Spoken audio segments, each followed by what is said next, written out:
morning, Governor. Good morning. Sir, how are you? Good morning. Thank you. Thank you for welcoming Bohol to the city. Salamat sa mga. Thank you.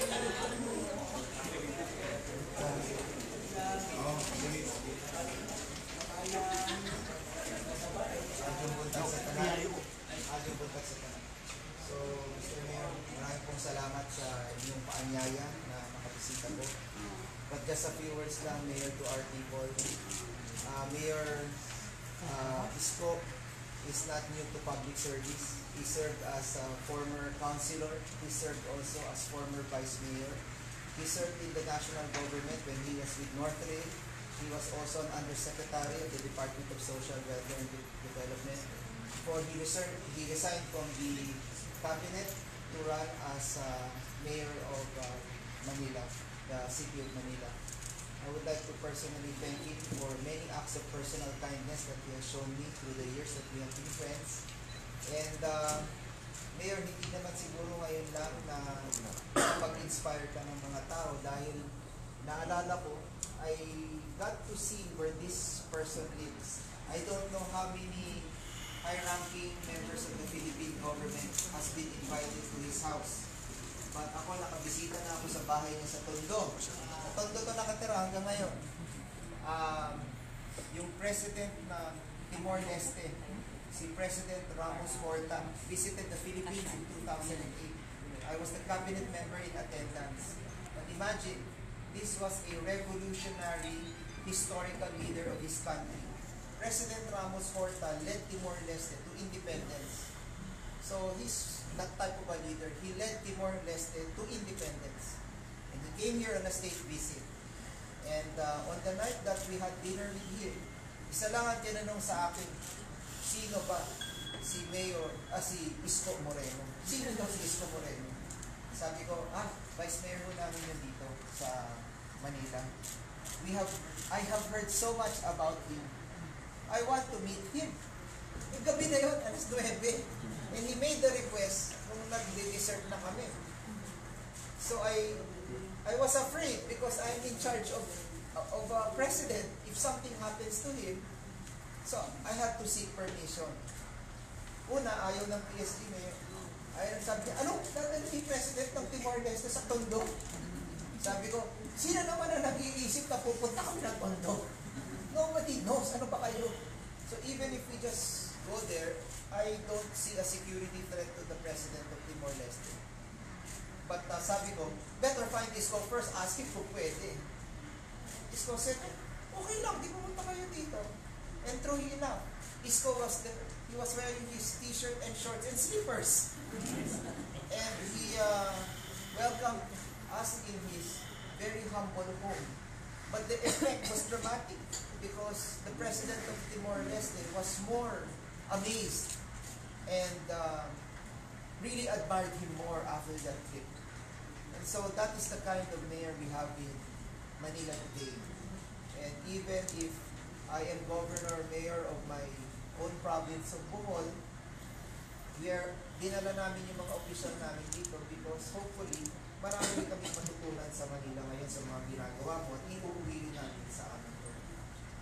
Hihingin lang namin sa inyo, Mr. Mayor, na kung pwede, bisitahin niyo naman po kami rin doon. Marami rin po siguro mga taga-Bohol at mga Bisaya dito. Oo, marami. Lahat po yan, babalik dito ng Manila para mangampanya po sa inyo. Mag-anak sa Manila. Marami po. So yan lang po, Mr. Mayor. Marami pong salamat sa pagkakataon na binigay niyo po sa lalawigan ng Bohol na makipagkita po sa inyo. At bukas po ang aming paanay sa City of Manila sa Bohol. Thank you. Thank you.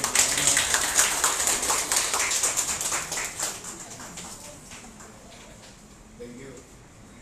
Thank you, Governor. Thank you very much. Anyway, maganda. Maayong buntag. Maayong buntag. Maraming salamat po sa ating Governor with his kind words. Well, I'm honored being visited by Governor and fellow workers in the provincial government. Juan, just so you know, maaaring mahirap paniwalaan, pero sa ayon sa gusto ko, wala akong magagawa. Did you know that I am 100% Bisaya? And I'll tell you why.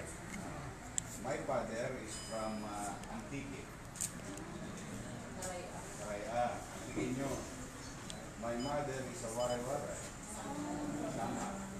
Kaya, by blood, 100% akong Bisaya. By blood, cannot be denied. It just so happened that the same stories, most of our fellow Filipinos from the south or any part of the country that during their time wanted and wished to have a better life in Manila. Yung migration, yung mass migration, that Manila is the knight in shining armor of every Filipino, economically speaking. No? Kaya yan, isa yan sa yung mga magulang ko. Nakita sila sa tundo, nagkalat yung laban, o ako buma.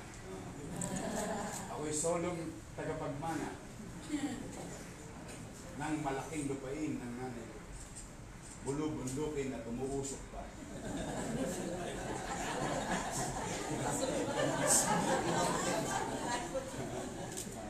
Ano ito yung ating good news, I don't know if you can duplicate this. Usually, ang tourism, in Manila, I don't know with other LGU, tourism office is just an office under the office of the mayor. It can be an office or a bureau. But as we speak today, we'd like to welcome our director, our department head, Charlie Dumo, because our tourism office or tourism bureau is now a department. Yes. The reason behind is that they're going to have an elbow room to design, to plan, even magpalit-palit ang mayor. Sabihin, kasi halimbawa lang, let's just say, no, the bad and the good situation of a tourism office under the office of the mayor. If a mayor or local chief executive, for that matter, is inclined to promote tourism, good for the tourism officer and his employee. Right? But what if, just what if, alang orientation ng tourism ang mayor, patay na yung bureau. Bakit? Kasi under the mercy of the mayor yun. But making it a department, they can plan, they can appropriate funds, programs on their own. Katulong siyempre local chief executive and local legislative body. But they can now plan. Pwede na silang makakilos. Isa yan sa mga aming bagong approach sa tourism. Pangalawa, if I may share to you, try to convince others,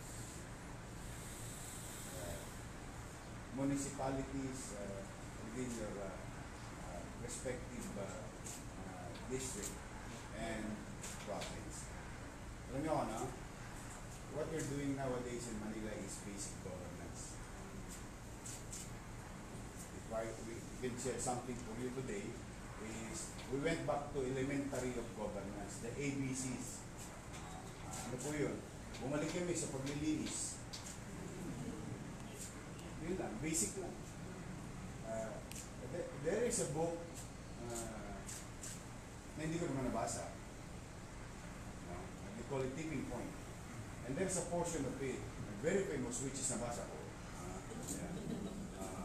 Been hearing and reading a lot of stories, what happened to New York in the early 80s.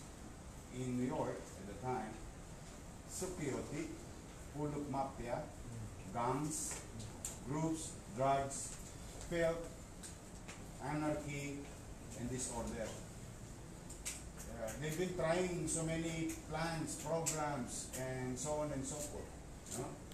But there was a mayor at the time, thought of basic things. Alam mo kung anong ginawa niya?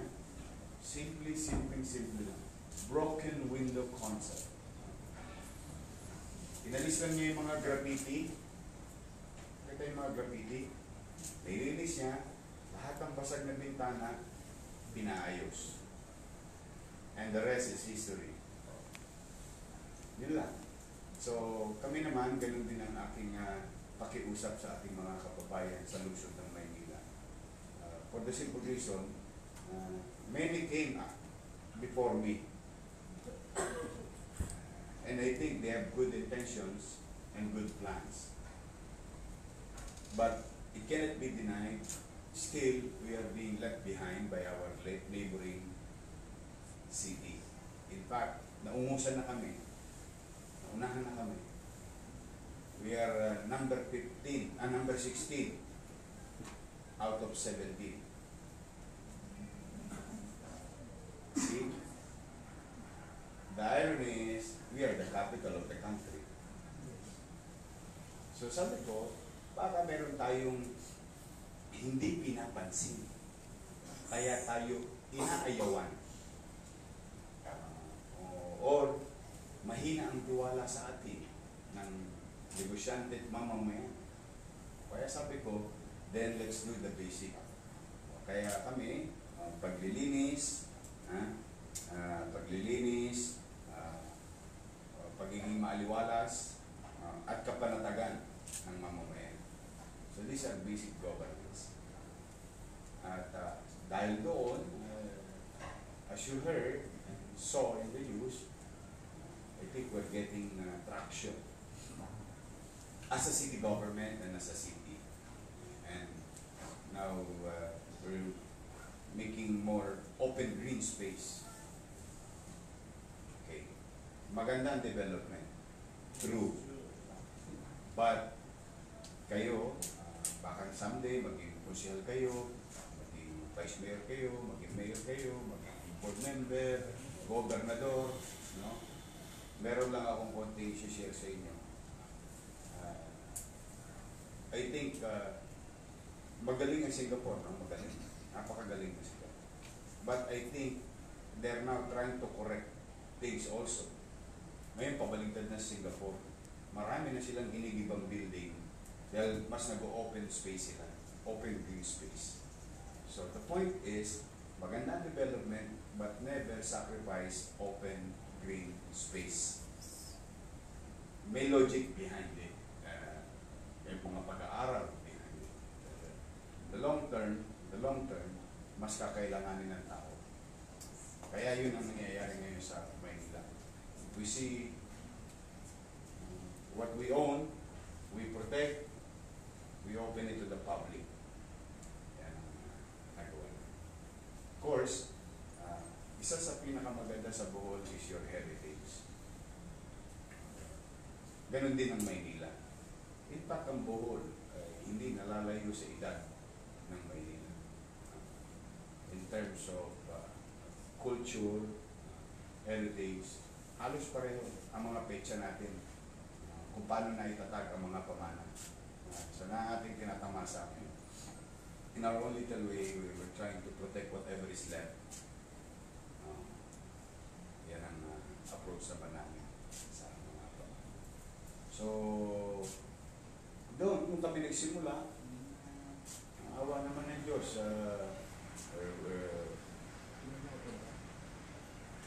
I think it is fair to say so far, marami kaming goals na medyo ma-achieve namin.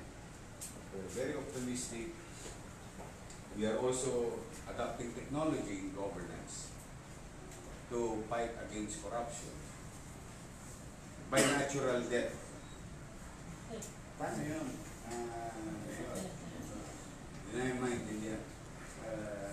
Sabi nga nung isang teacher ko, kaya you cannot solve corruption. Huh? Not until you limit human discretion in governance. How can you limit human discretion? you adapt to technology. So the city of Manila, in a few weeks, you'll see how we adapt to technologies and how we follow also directions. Before, when you file a business permit in Manila, it take you about 11 steps, 8 windows, and X number of days. Thy kingdom come, sana may bigay sa iyo yung permit mo. Ibig sabihin, there is uncertainty. Yeah? It can be 11 days, it can be 10 days, it can be 5 days, it can be no days. Because we've seen some permits we call temporary permits. Doing business, tapos ang issuance ng permit mo, temporary. So you're uncertain. When a business sector is uncertain, all decisions also is uncertain because there's no stability in its existence. No? So kami naman, ang bilin ni Presidente, 3 days. Simple transaction, dapat lumabas na yan. In Manila, witnessed by Secretary Lopez of BDI, kami, yung dating 11 steps, now 3 steps. Yung dating 8 windows, 3 windows. Dating X number of days, 1 day.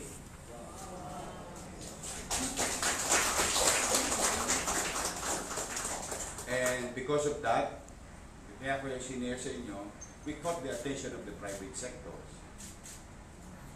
SM Manila offered 1,000 square meters. And pag bababa kayo mamaya, you can see it there. Wherein we were lent 1,000 square meters to accommodate renewals of permit of about 60,000 businesses, more or less. Kasi can you imagine, a time motion, 100 square meter yung aming renewal area. Now, 100 square meter yung aming renewal area at 60,000, 8 hours a day, 5 days a week, in span of 50 days. Do the math. Hindi talaga. Kaya ang pila niyan, parang may pelikula ni Sharon Cuneta at Robin Padilla. Blockbuster. And the saddest part is these are taxpayers. The lifeblood of every local government unit, provincial, municipal, or city. Di ba nakakainis? Nagbabayad ka na ng buwis, pahirapan pa. So that's why, 1, we're going to adopt technology. 2, we innovated our approach. Ayun, awa ng Diyos, as of last night, we accommodated 25,000 already. And today is what? 15? Yeah? So, may awa ng Diyos. May awa ng Diyos. That's why I encourage Filipinos, yung manyana habit, matigilan na. Paano yun? Hindi, manyana ko. Well, ano pa naman, last day, may last day. But still, fighting a not so good habit is making options available to the people, which is in this case technology. So, darating ang oras, kahit nasaan dako ka, kahit taga Bohol ka, kung meron kang bayarin sa Maynila, huwag ka na pumunta dito. Tingnan mo yung cellphone mo. Yes. Darating ang oras na. Kaya po, maraming mga pagbabago. If you, okay, as a general statement, a question, kayo lahat gusto nyo pagbabago? Wait. Gusto nyo pagbabago? Lahat tayo, di ba? Yung pagbabago for the better, tama? Di ba? Yan ang gusto natin pagbabago. Tama, mali? You have to change your mindset also. Ang pagbabago hindi na sa gobyerno. Always remember, we, Governor and I, we come and go. The institution will stay. So yung pagbabago na ramdaman mo, maaaring mawala din yun.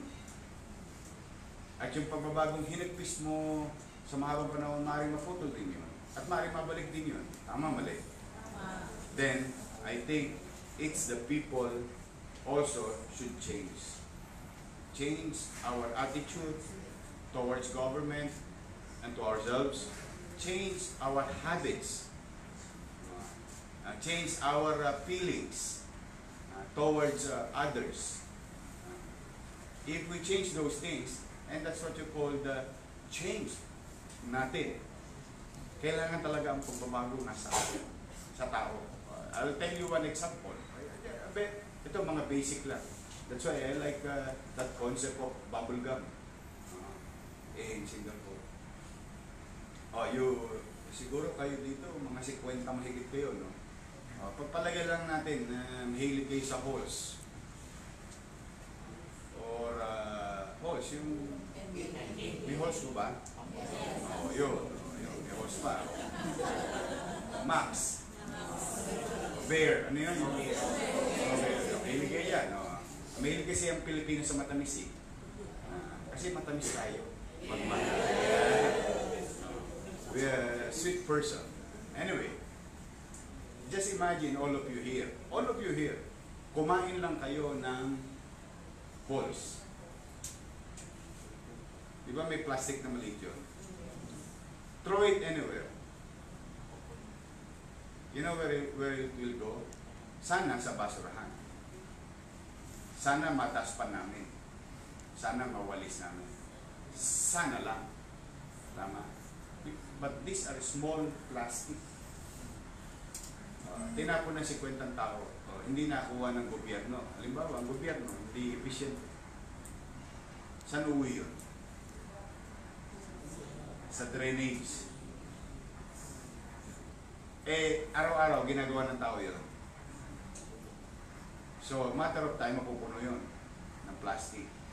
Pag napuno yun, you know, we are living a few degrees from equator. So we are a tropical country. So definitely, it's a guarantee by nature that it's going to rain.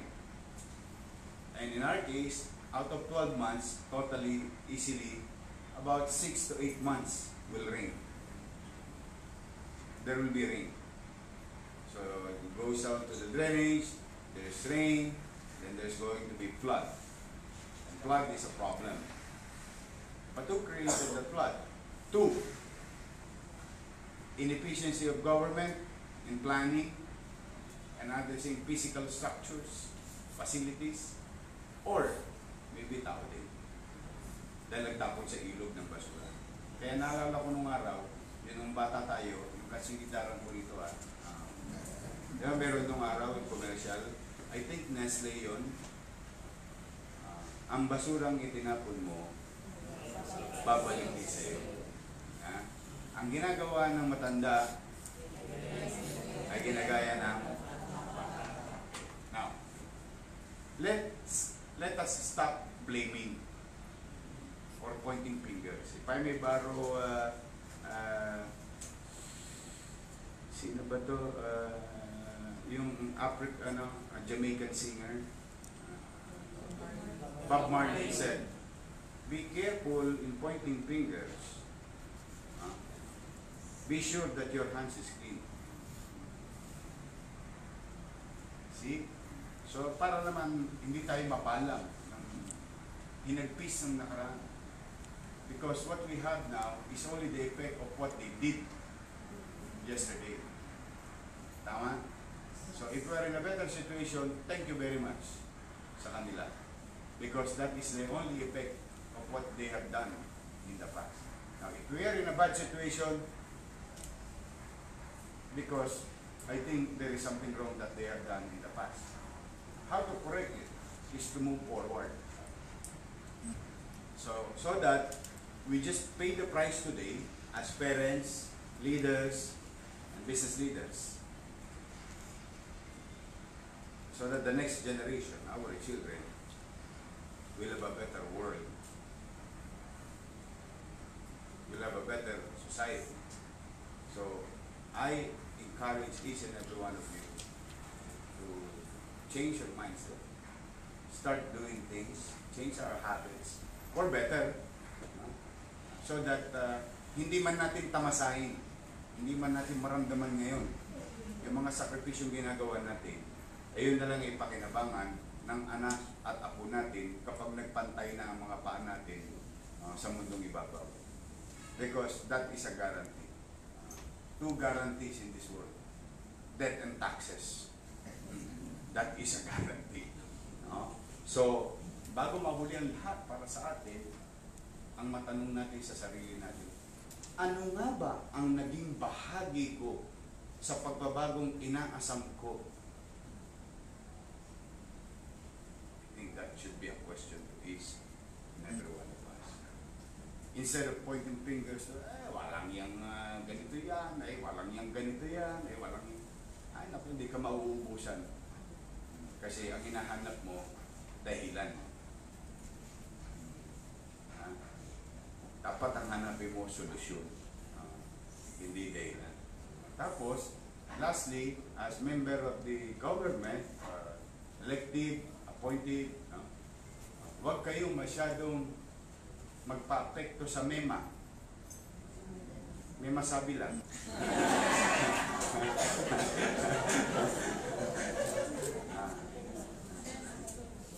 Huwag kayong papapekto sa MEMA. Sabi ni Winston Churchill, sa Tagalog, the way I understand it, hindi lahat ng asong kumakahol, binabato mo.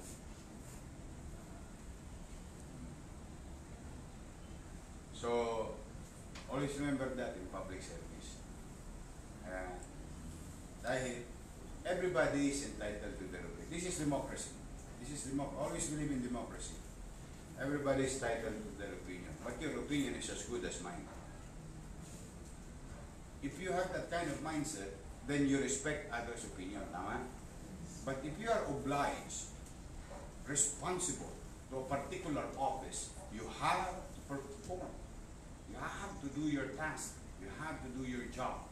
And not by doing it at 8 hours a day. Sok pa na ako, maaga na. 4:30 na. Everbilena na. Diba, touch? Kasi uwi yan na, alas 5 eh. Kasi sa gabi, chinchansu. So, my point is, excel from it. That's what I want, a change that I want. You excel from your field of undertaking because you will never know kung didilat pa nga ang mata mo bukas. Tama? Kaya yun ang pag-uwi mo, yun yung sinasabi ko kanina in connection of what I have said. Ano nga ba ang naging bahagi ko sa pagbabagong gusto ko? So, hindi lahat ng may mga pinapansin. Okay. While we respect democracy, while we respect opinions, no? And I respect it with all honesty, hindi lahat kapansin. Kasi mauubusan kayo ng oras. Bakit? May mga utaw, wala nang ginawa, kundi pakailaman ang buhay ng kapitbahay niya. No? May ganun talaga. At may mga tao din na kahit anong itsura mo, karakas ng mukha mo, ayaw sa'yo. That's why in democracy, when you try to respect democracy, in democracy, 50% plus 1 lang. Always believe in that numbers. The greatest number. I think my math teacher will agree with me. He gave me a very good grade when I was in elementary. That 51% is greater than 49. Okay? Now, when you do policy, when you do programs, at the very minimum numbers that will benefit from it is 51%. Yun ang minimum numbers mo. You have to achieve that goal. That 51%. Nagawa mong 52. Nagawa mong 60. Oh, good.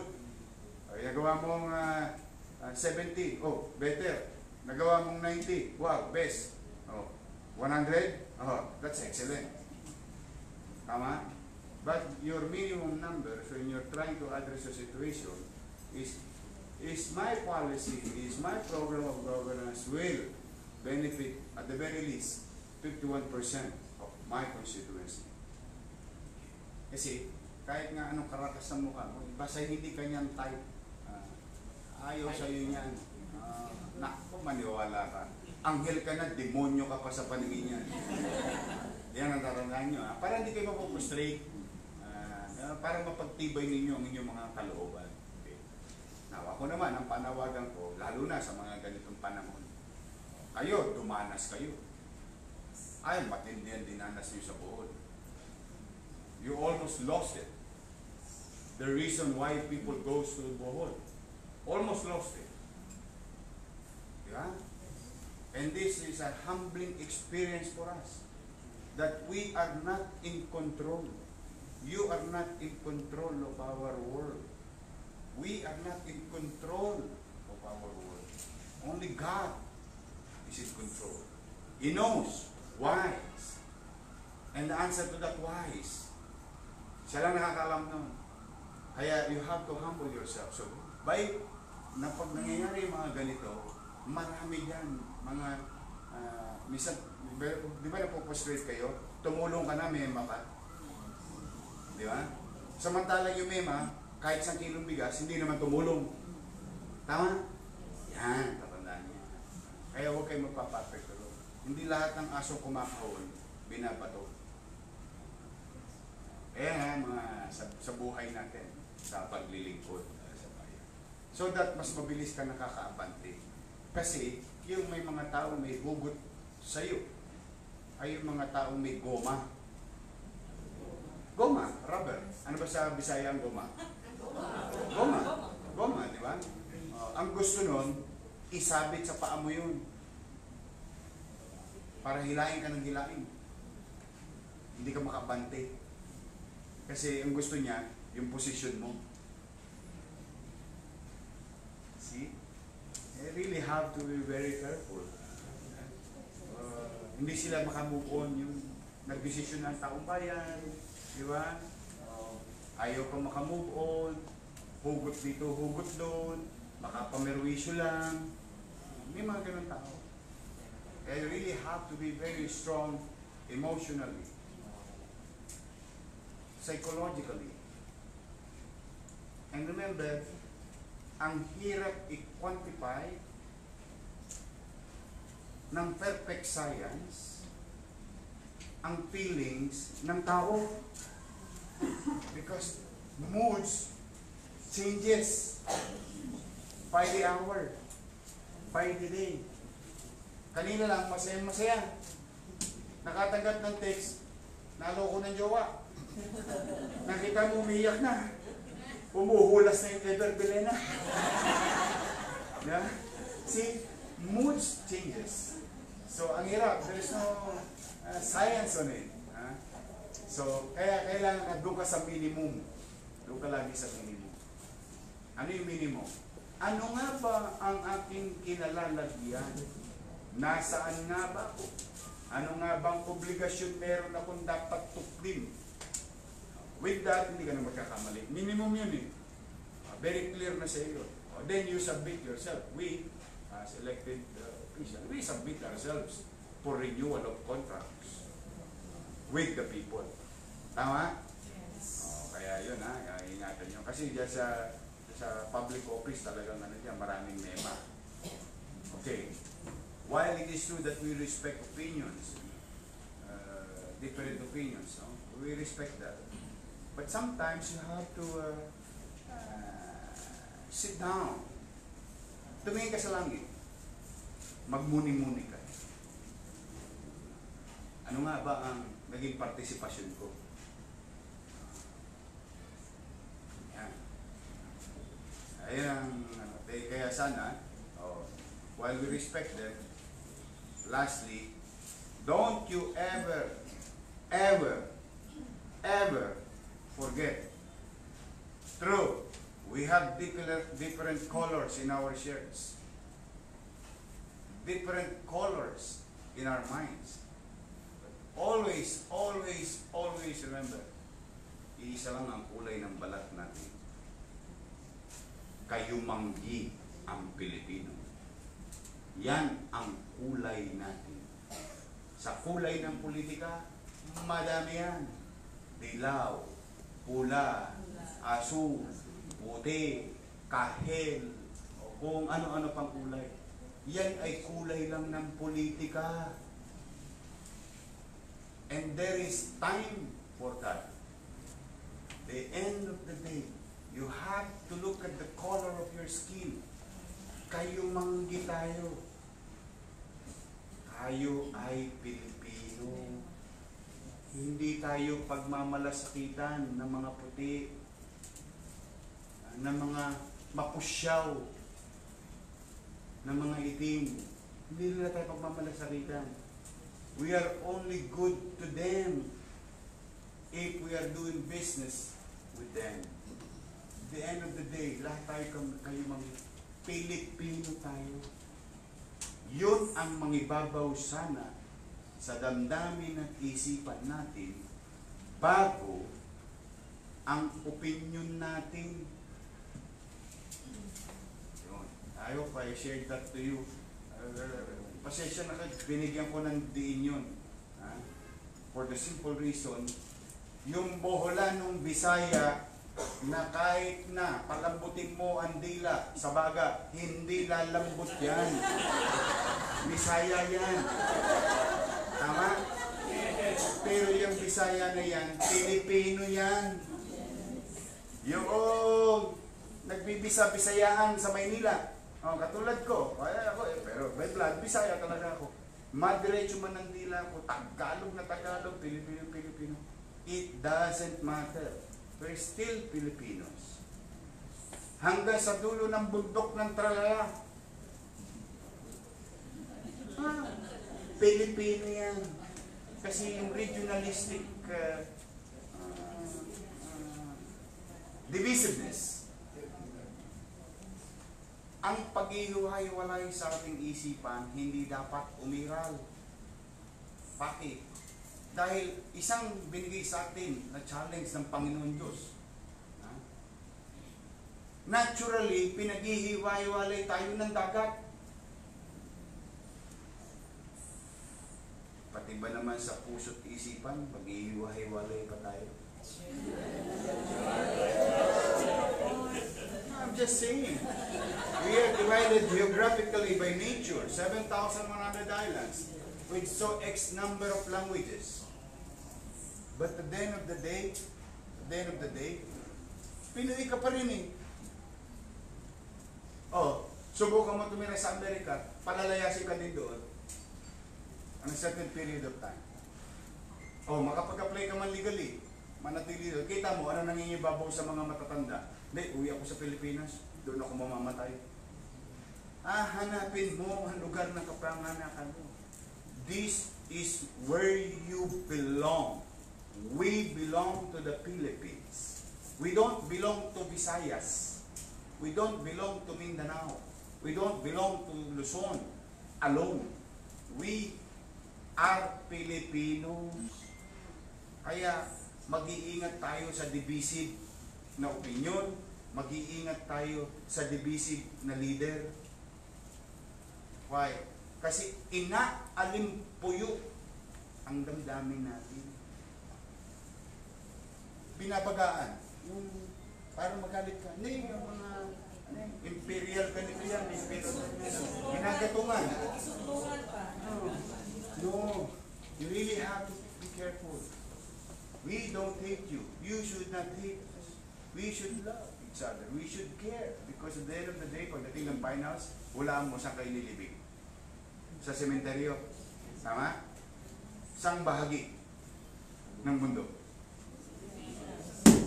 Pilipinas. Exactly. You really have to widen your perspective. You really have to. Yes, use your language in your respect. We are going to use our language. But this should not divide us. Island should not divide us. We all come as one. Tayo papadalos dyan sa politika.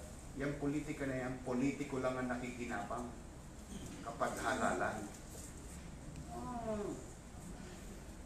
It's needed. True. Part of life. True. Because we have what we call government. And in this case, forms of government, democratic forms of government. It's just a form. At the end of the day, Pinoy tayo. Pilipino tayo. Yan, gusto kong iparamdam sa inyo sa pagdapo ninyo dito sa Maynila. Kayo dito sa Maynila, pantay ang pagtingin namin sa inyo. Marami rito, Kapampangan, Pangasinense, Bisaya, Cebuano, Boholano, Mindanaoan, Filipino-Chinese, settlers, and so on and so forth. Marami rito, nandito lahat, nandito ang nating pati.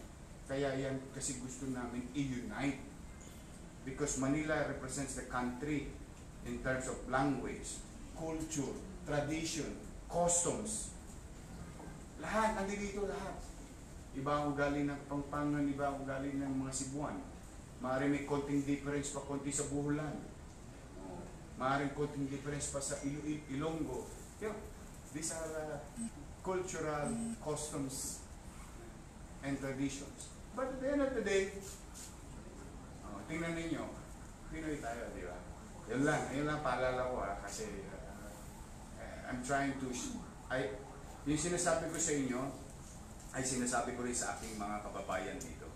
Welcome lahat sa Maynila. As long as you do business legally, you stay here with self-discipline, don't violate anything, no abuses should come to your neighbor, and so on and so forth. Welcome lang. Basta sa Maynila, lahat. Walang bakla, walang tomboy, walang lalaki, babae. Dito sa Maynila, walang mahirap, walang middle class, walang mayaman. Lahat, pantay-pantay.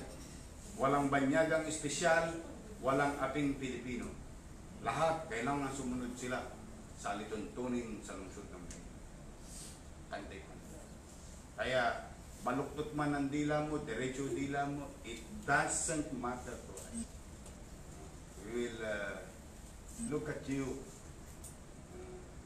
plainly as fellow Filipinos, as fellow Manileños. So, thank you very much for your time.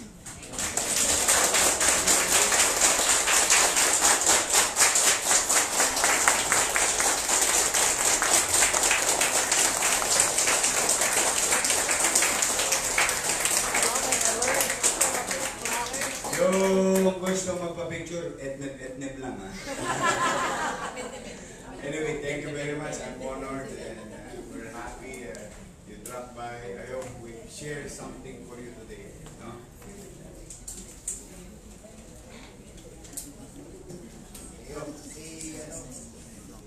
Hinihingi rin yung mga kababayan namin. Pwede sana tanggapin mo na daw yung role. Kasi meron pong pinopropose na scene na gagawin sa Bohol about our Visayan hero si Dagohoy. Dagohoy. May nagsabi nga sa akin. Opo. Tinext-po ko ng director at producer ngayon na nandun na daw kay Wawi yung Okay ako. If I can, I hope I can give justice to your hero. Your fellow, our hero, a fellow Boholan. Dagohoy po. Francisco Dagohoy. The leader of the longest rebellion in the Philippines. 85 years po siyang lumaban sa mga banyaga. Grabe, no? So, ni-remind sa akin, i-follow ko na si Mayor. Baka pwedeng tanggapin niya. I'll be honored to do that. Sa ngalan po ng isang lalawigan sa Kabisayaan sa mga Boholano. Salamat po sa binigay niyo pong panahon sa amin. Alam po namin na busy-busy po kayo para sa mga sa Manila po. Kahit na po ganyan po kayo ka-busy, naipit pa nga kayo sa Ashford, hindi kayo nakauwi kagad, binigyan mo, pinaunlakan niyo pa rin ang Bohol ng pagkakataon. Salamat po sa mga gintong butil na aral na shinare niyo po sa amin ngayong umaga. Isang maliit lang po na maalala po na bumisita po ang Bohol sa inyo at nagpapasalamat po sa panahon ninyo. Thank you, thank you.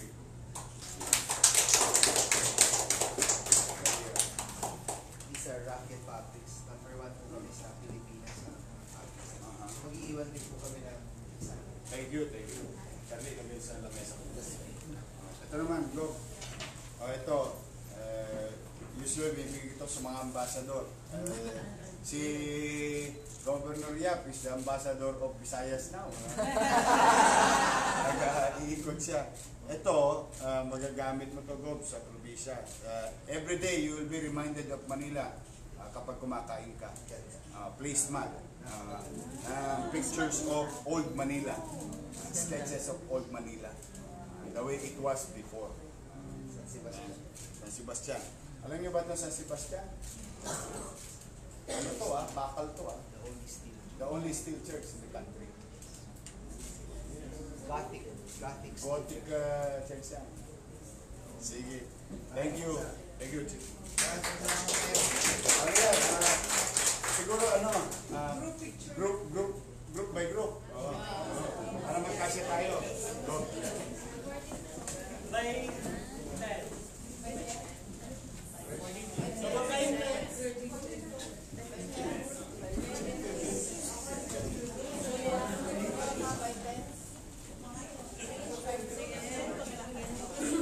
O sana nakamera kung gamiton, pass lang sa messenger kita na niya. Galing talaga. Tapos si Charlie. Abilidad.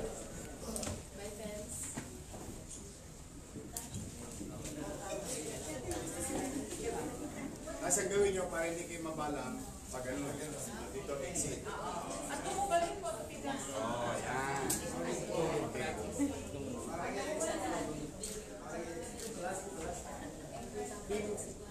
Gamay na. Okay, 1, 2, 3. God first. God first. That's the Manila symbol. Manila. Always God Okay, first. 1, 2, 3. Thank you. Ibig sabihin nasa Manila kayo. Ano na lang tayo? So, ako isend dahil sa sabi ko. Kami ni 10 na. 10 count mo. 1, 2. Double time.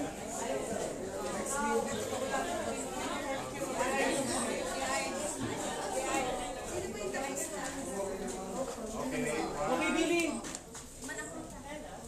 Okay, 1, 2, 3. God first. One more, 1, 2, 3. Thank you. Thank you. Thank you sa inyo.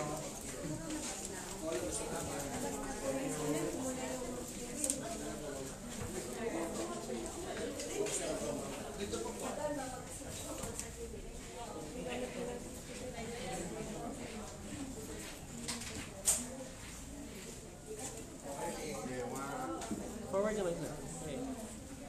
1, 2, 3. One more please. 1, 2, 3. Okay. God first. 1, 2, 3. Thank you. Thank you.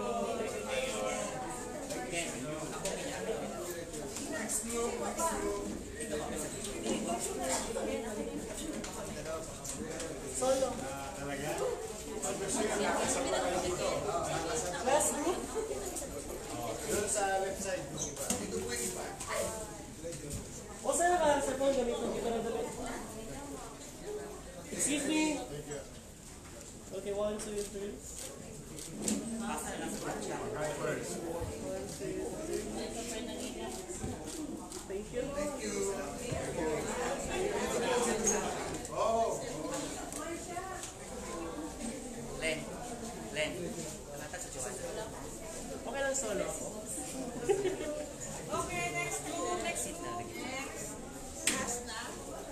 Last na nila. Okay, last. Ma'am, ikaw ma'am, forward to the mic. Ma'am, ikaw lang sa likod ko. Yan. Ma'am, sa likod ka ni Gov, ma'am. Oh, yes. Ayan. Closer sa likod, please. 1, 2, 3. Okay. Thank you. God first. 1, 2, 3. Ma'am, ging. 1, 2, 3. Thank you so much. I have to catch up an interview. I have to do something. Siyempre solo ka. Hintay ko lang. Thank you. Thank you very much.